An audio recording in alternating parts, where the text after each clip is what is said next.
ម៉ៃក្មេងសរសើរថាងប្រហែលនំចុកកូនឯងឆ្លោឆ្ងាញ់ណាប្តីថាងអូនឯងឆ្លោឆ្ងាញ់ដល់ពេលអ្នកផ្សេងដែលខ្ញុំធ្លាប់យកទៅឲ្យគាត់ហូបគាត់ថាឆ្ងាញ់ដែរចឹងគាត់ថាឥឡូវបង្ហាញពីរូបមន្តឬវិធីសាស្ត្រដែលធ្វើនំចុកបន្តិចមើលចង់ដឹងថាធ្វើម៉េចបានធ្វើទៅរសជាតិឆ្ងាញ់តែចឹងថ្ងៃហ្នឹងគឺខ្ញុំចែកម្លែកបងប្អូនអរគ្នាការធ្វើប្រហែលនំចុករបស់ខ្ញុំណាខ្ញុំហៅប្រហែលនំចុកពីរដងអញ្ចឹងសម្រាប់នំចុករបស់ខ្ញុំគឺមានត្រីទឹកសមុទ្រត្រីប្រៃហ្នឹងខ្ញុំយកមកប្រឡាក់រ៉ូឌីប្រឡាក់ឲ្យខ្ញុំដាក់អាំងវាឲ្យក្រៀមណាតោះខ្ញុំមាននំចុកបុកកូរ៉េណាដោយសារយើងឧបកិច្ចទៅព្រោះយើងអត់មាននំបញ្ចុកខ្មែរទេ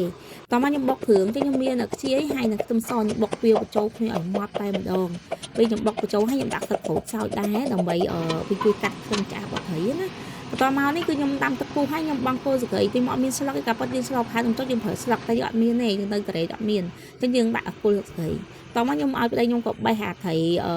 បែរត្រីដែលអាំងហើយហ្នឹងខ្ញុំរត់ទៅមកលាងបន្លែសិនអញ្ចឹងខ្ញុំលាងបន្លែនេះគឺបន្លែរបស់ខ្ញុំទាំងអស់គឺមាន4មុខបន្លែរបស់ខ្ញុំហ្នឹងគឺខ្ញុំមានស្ពៃក្តោបខ្ញុំមានសសក់ហើយខ្ញុំមានអាស្លឹកហ្នឹងដូចស្លឹកម្កាក់ទាំងឧបកិច្ចស្លឹកម្កាក់បានវាជាបន្លែរបស់កូរ៉េទេក៏តែខ្ញុំហូបជាមួយនំចុកវាជាតិឆ្ងាញ់ហើយបន្តមកនេះគឺខ្ញុំមានស្លឹកដុំហើយអញ្ចឹងស្លឹកដោយយើងចុករបស់ខ្ញុំហ្នឹងគឺវាមាន4មុខហ្នឹងទេ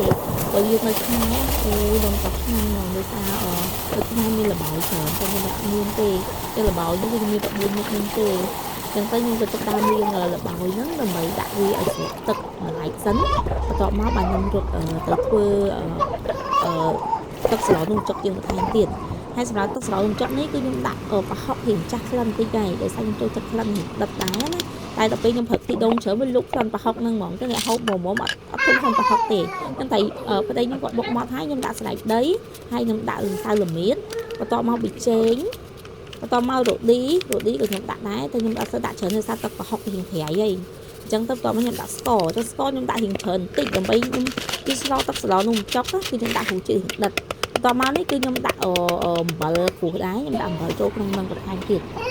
តមកទៀតគឺខ្ញុំដាក់បងគ្រូបន្ថែមទៀតគឺមានរ៉ូឌីគឺខ្ញុំដាក់ចំនួន2ដុំ